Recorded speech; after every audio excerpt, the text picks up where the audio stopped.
तो हमारे सहयोगी जानकी जी कहीं ये साधारण है तो आप असाधारण है। कहने का तात्पर्य आपके लिए आप असाधारण है। अरे है तो नहीं लड़काऊ, लेकिन तुम मानो तो नहीं। आप कहो पहले अपने मुख से कि नहीं हम साधारण नहीं है, असाधारण है। क्या पहले आप कहो। क्या पुत्र के सामने पिता साधारण है? ना यादव जी, असाधारण है। लेकिन वही लड़का कहता है तुमने मैं साथ किए कि नहीं तो कहा कहता आप हमारे पिता वही लड़का। नहीं आप हमारे पिताजी हो क्या? ये तो पिताजी वाला उदाहरण कहीं देने लगते हैं आप। ब्याह पीने हुआ यादव जी अगर हमारा यादव जी गलत फांस हो। यादव जी का बहुत सहारा ना लो, बार बार हमारा सहारा लो थोड़ा और लोगन का सहारा लो। अच्छा नहीं तुमने कहा हमारा सहारा लो क्यों लक्ष्मण? अब तो तुम्हारा सहारा हम ले कि ना ले? कहीं तो न ले हमारा सहारा, एक हमारे सहारा न ले। आपने कहा कि क्योंकि 2-3 बार आपने पिता और पुत्र वाली बात जोड़ी थी। देखो बोला भैया भी आ गए। अब तुम बोला हाँ तो देखो आपका विवाह हुआ नहीं है। आप कहते हैं पिताजी, 2-3 बार इन्होंने पिताजी और पुत्र का उदाहरण दिया है। तो जब तुम्हारा विवाह हुआ नहीं है तो बार बार ये ना कहो कि पिताजी पिताजी, फिर तुम्हारा ब्रह्मचर्य समाप्त हो जाएगा। क्यों? अगर किसी का विवाह ना हो हाँ। तो क्या समाज में उस पर कोई उंगली उठाएगा? और यदि कोई उस पर उंगली उठाता है तो बताओ उसको कष्ट होता कि नहीं? कहे नहीं उंगली उठा बता लो। अच्छा गलत उबारी ना बने गुलाबी वाले भैया। सुनो पहले, गुलाबी तुम कह रहा हो तो मैंने आपका कमल तक पहुंचाने का पड़ा रहा है। अगर तुम काला बता दिए तो तुम से भाग जा। अगर तुम काला बताते तो ये रहे न पावत मिथिला में ये चले जाते फिर से मैं जा। तभी मैंने आपकी बात को सिद्ध किया था, जाकर के इन्होंने भी जोड़ दिया। देखो जो विवाह की चर्चा है, विवाह की चर्चा के कारण हमने ये बात आपके पास में आकर के जोड़ी है। आप पिता है, आपने कहा कि पिता होता है क्या पुत्र को हस्तक्षेप करना चाहिए, तभी हमने आपके सामने कहा है कि पिता इसलिए आप ना बनो क्योंकि आप ये संसारिक रिश्ते जोड़ करके बता रहे हैं। संसारिक रिश्ते, कुछ संसारिक रिश्ते ऐसे होते हैं, लोग कह देते हैं कि वो हमारा भतीजा जा रहा है। तो क्या उनके वो भतीजे होते संसारिक के होते हैं रिश्ते नाते?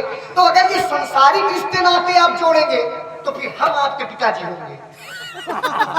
पिताजी नहीं होंगे, चाचा होंगे। अरे चाहे जो कुछ कही तो चाचा कही तो और तुमने भतीजे कहा तो चाचा कही दिया कि नहीं? उन्होंने कही दिया कि नहीं? तो पिता और चाचा की जो बात आपने जोड़ा, क्योंकि आपने हमारे पिता बनने के चक्कर में पड़े थे और हमने आपके मुख से कहला दिया चाचा। कहला दिया कि नहीं? तो पिता और पुत्र वाली बात न करना। दूसरी बात है तो सुनिए। और ये आगे हमारे भैया रोशन लाल बगहा, इनकी तरफ से 50 पुष्प मुद्राएं दोनों विभूतियों के चरणों में समर्पित की गई है। बहुत बहुत से धन्यवाद, साधुवाद। चलिए थोड़ी सी वार्तालाप हमारी सुन लीजिए। हमने चाचा और ये पिता की चर्चा क्यों किया? क्योंकि ये जो संसारिक रिश्ते होते हैं, संसारिक रिश्तों के भाव से हम इनके चाचा भी लगते हैं। कैसे लगते हैं? क्योंकि जिस समय में अयोध्या से चले थे तो हमारे पिता चक्रवर्ती दशरथ जी ने हमारा हाथ महामुनि विश्वामित्र जी के हाथ में दिया था। और महामुनि विश्वामित्र जी से क्या कहा था व्यास जी? क्या कहा था हमारे पिताजी ने? ये खोल दो, मोरे प्राणो मोरे प्राणो नाथ सुत दो तुम मुनि पिता आनो नहीं को। तुम मुनि पिता आनो नहीं को। हमारे पिताजी ने कहा था महामुनि विश्वामित्र जी से कि आज से आप इनके पिता हैं। तो महामुनि विश्वामित्र जी हैं हो गए हमारे पिता और ये है उनके नाती। तो ये हमारे हो गए चाचा। लाभ वाली बात बता रहे कि धनुष का टूटना हाथ नहीं लाभ। कैसे? क्योंकि राजा जनक ने कहा था, राजा जनक ने क्या कहा?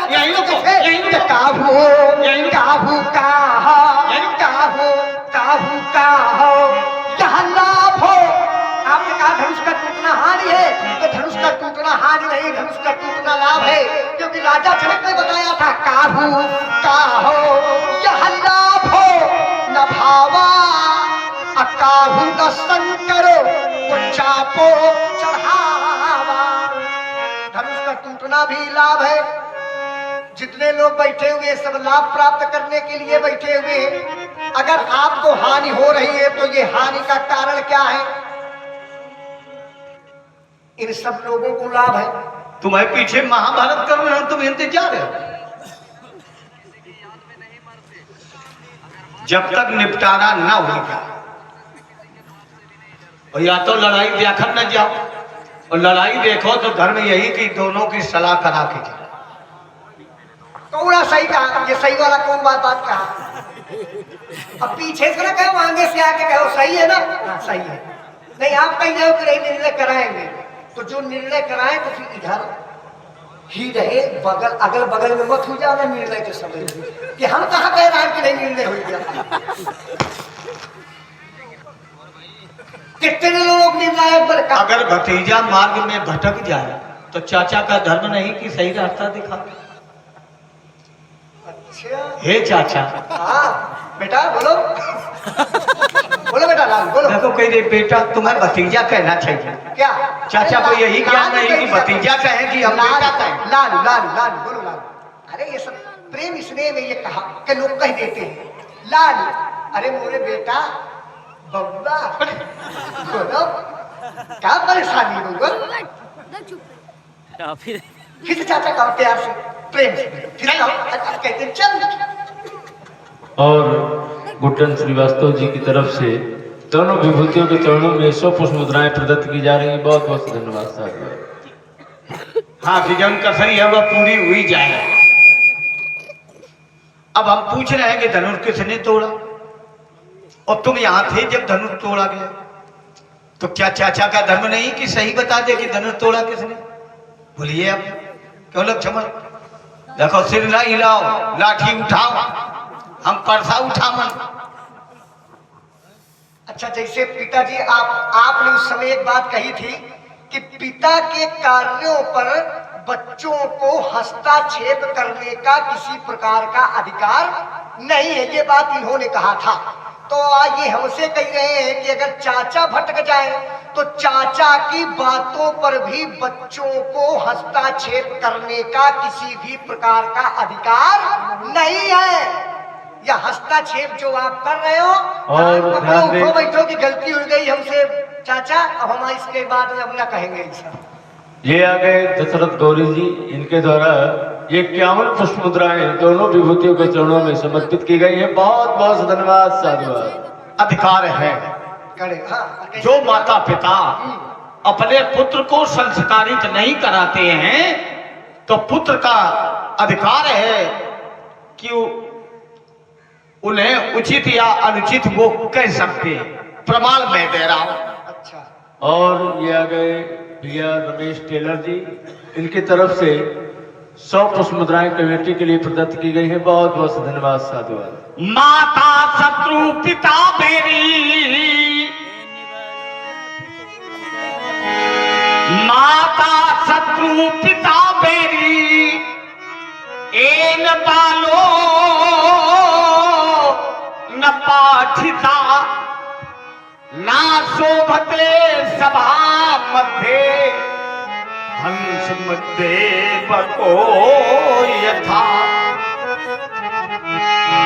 वो बालक कैसे लगते हैं जैसे हंसों के समाज में बगुला उपेक्षित होता है, उसी प्रकार से जो माता पिता अपने पुत्रों को पुत्रियों को संस्कारित नहीं करता है। 16 संस्कार हुए मानव जीवन में, हर संस्कार का समय पर संस्कार कराना ये बड़ा महत्व है। जब तक उस आवरण में वो आवृत नहीं होता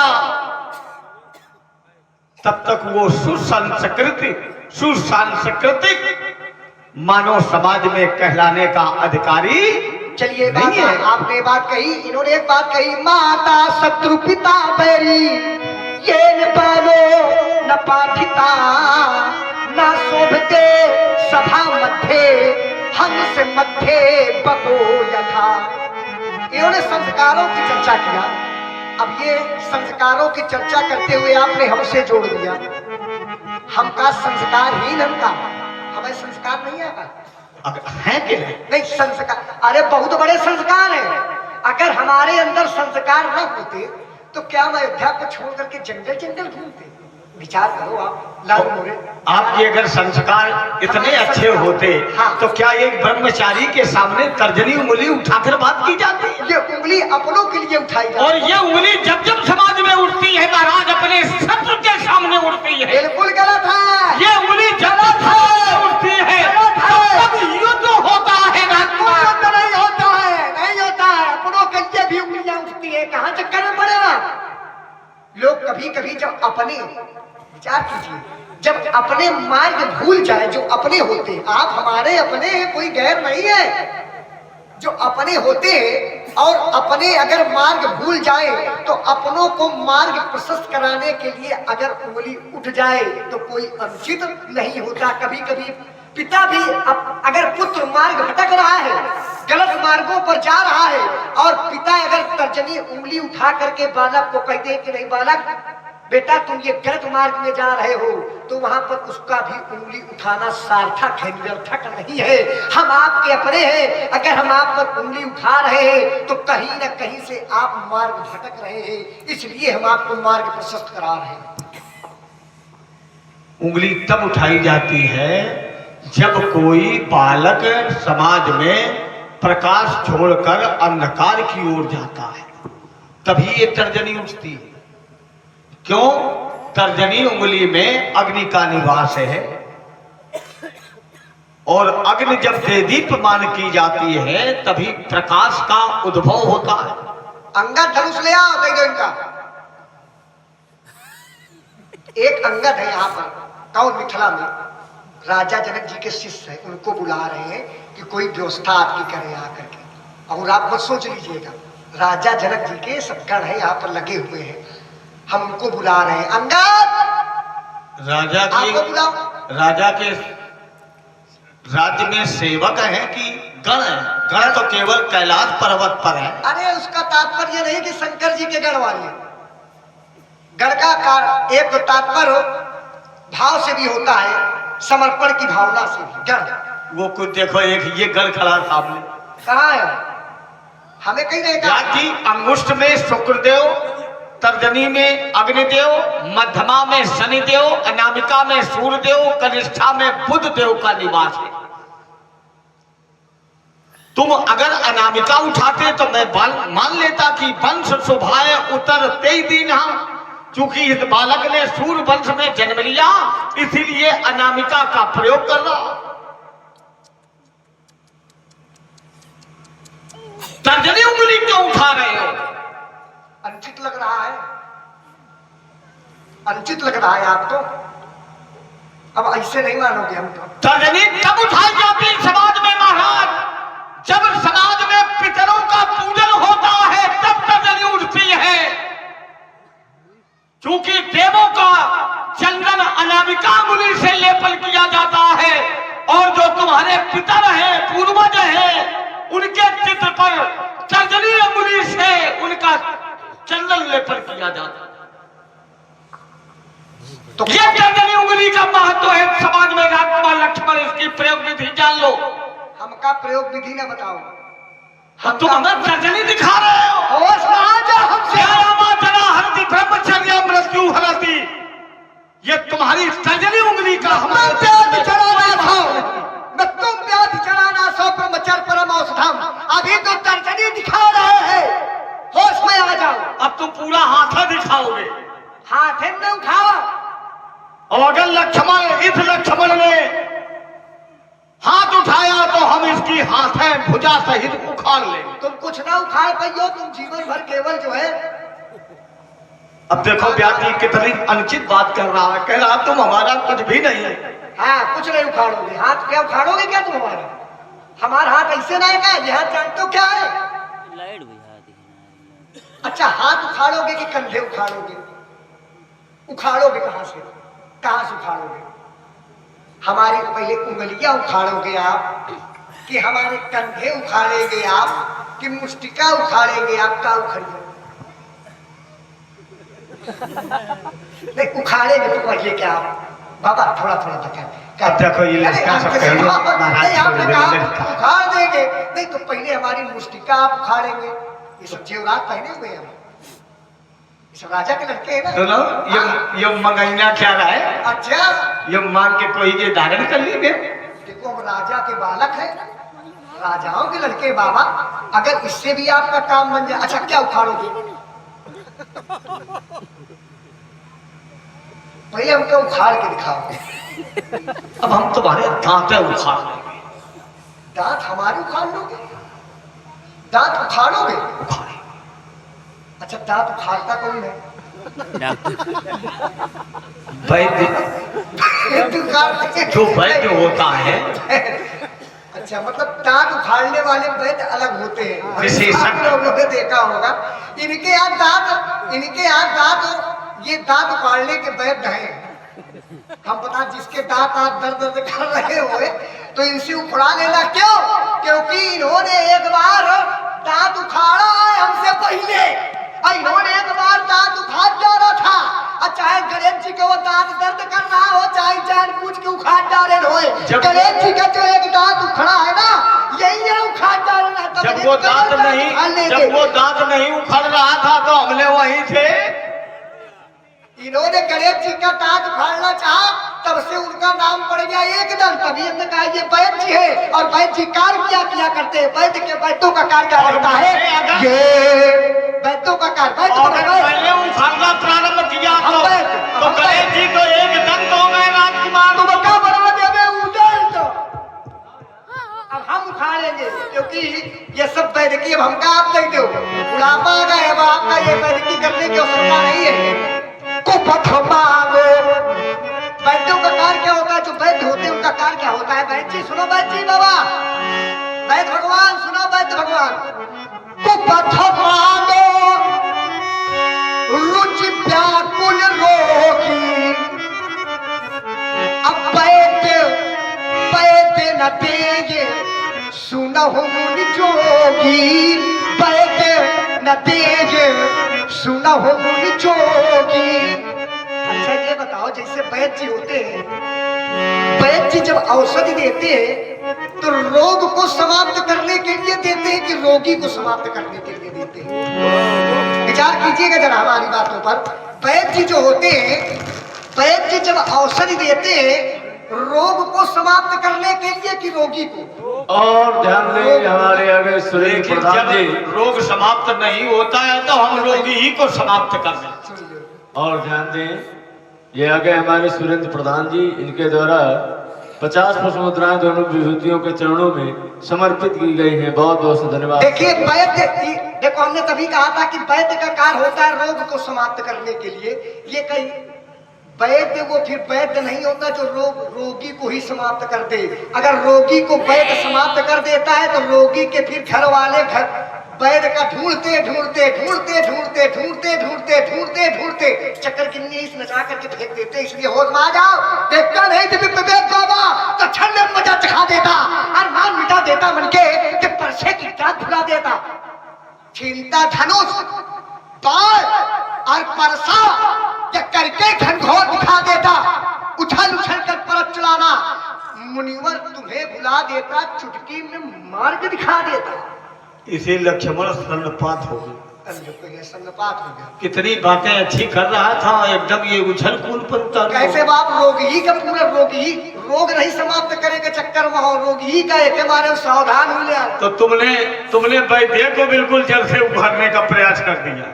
भाई रोगी को ना समाप्त करो, पहले वैद्य जी का बिल्कुल समझा दो। तो हम बोला इसे समझा रहे हैं, ये मान जाए। हाँ क्या समझा? दशरथ के नंदन। अच्छा दशरथ है हाँ, के नंदन है। हाँ, पर गई हो दुख फंदन माही जब लग्न के लाल के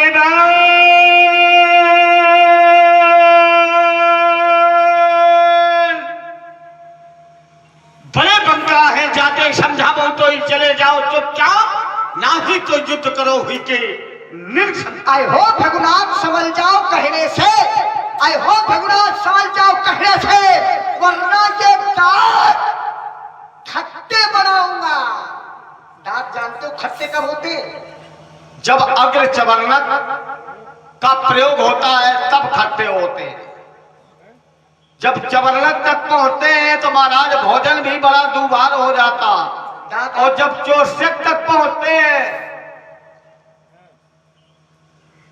तभी वैद्य के पास पहुंचते हैं। ये जो हमने कहा हमारी बात आपने सब खट्टे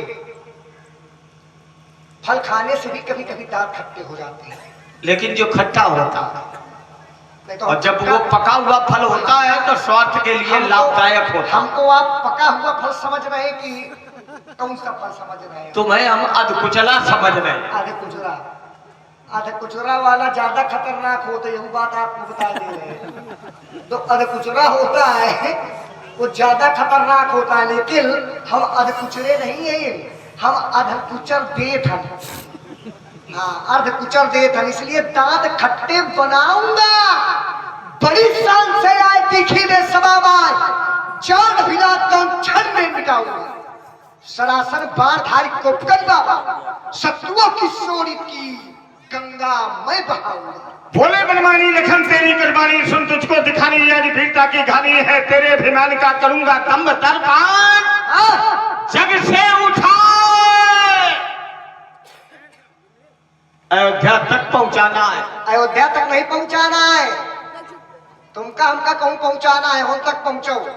हम कहाँ पहुंचा देवे? अरे दशरथ का छोरा लड़ने में समरसशीला है, क्योंकि कौन रणधीर जो डंका बजाए दे, मारूंगा बीन बीन योद्धा परमार में, शत्रु को मार मार मुंड मुंड छार छार कर दूं खलिहान में आवे जो बीन भी खंड करूं।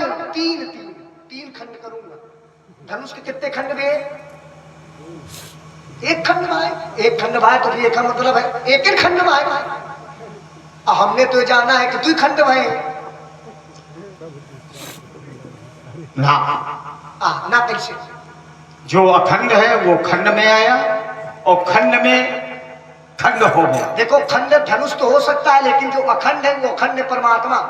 अखंड मंडलाकारम व्याप्तेन चराचरम, अखंड परमात्मा, और जो अखंड है वही केवल खंड खंड कर सकता है, क्योंकि प्रभु तो ऊंचा को वो खंड महितारे, प्रभु तो ऊंचा। पहले एक था, अब 1 से 2 कर दिया। धनुष तोड़ने वाले ने बहुत अच्छा कार्य किया है, जो 1 से 2 कर दे, और अपने आप को भी धनुष तोड़ने वाले ने 1 से 2 कर दिया। पहले अकेला था, अब जोड़ा हो गया। अब धनुष पहले अकेला रहा, यहूं जोड़ा हो गया, जोड़ा बना दिया, 2 हो गए, क्योंकि प्रभु तो ऊंचा को खंडो महितारे, तो देख लोगो सब भय सुखारे। धनुष के खंड है 2, इसलिए हम कह रहे हैं खंड करूं 3 तुम्हारा 3 खंड। काहे के खंड? तुम्हारे शरीर के थोड़ा ना खंड करेंगे।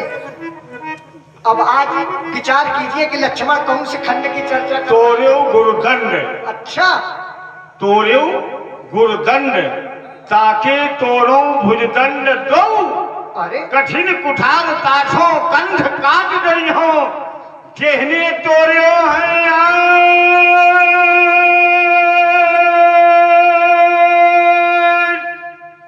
गुरपिनाथ मिथिला मध्य, तेरहु ताई तार तार तुरी हो, एती न करो तो शपथ शिव शंकर की, ये दिव्य परस त्याग रेणुका नाम न था। देखो मेरा जीवन दर्शन कैसा रहा। मैं कठिन पंथ का पथिक ललामो,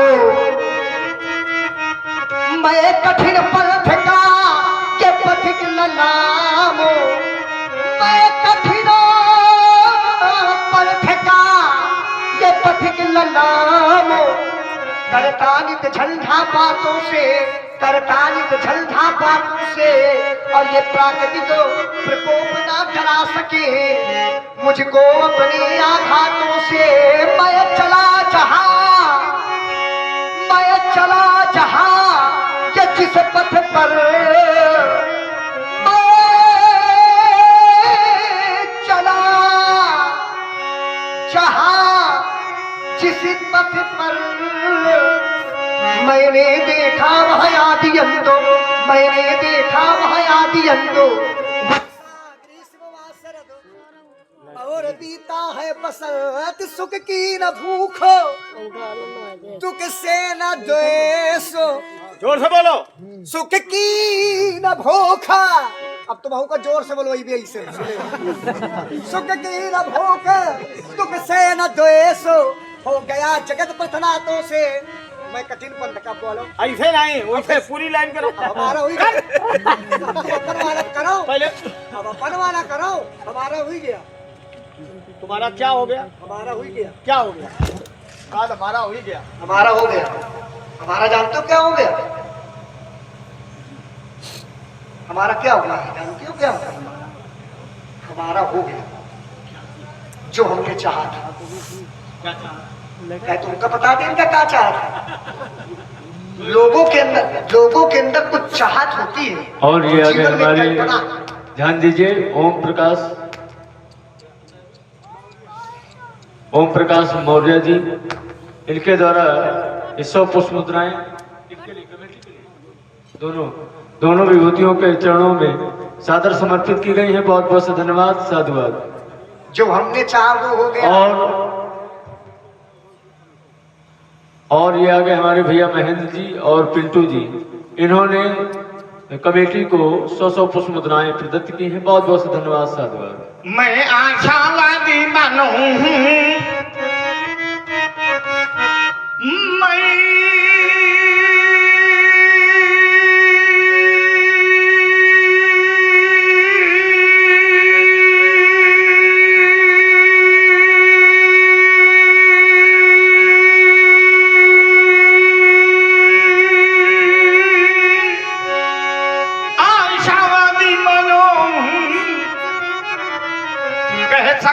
दिन को रात नहीं और ईमान बेच दूं टुकड़ों पर, यह मेरे बस की आज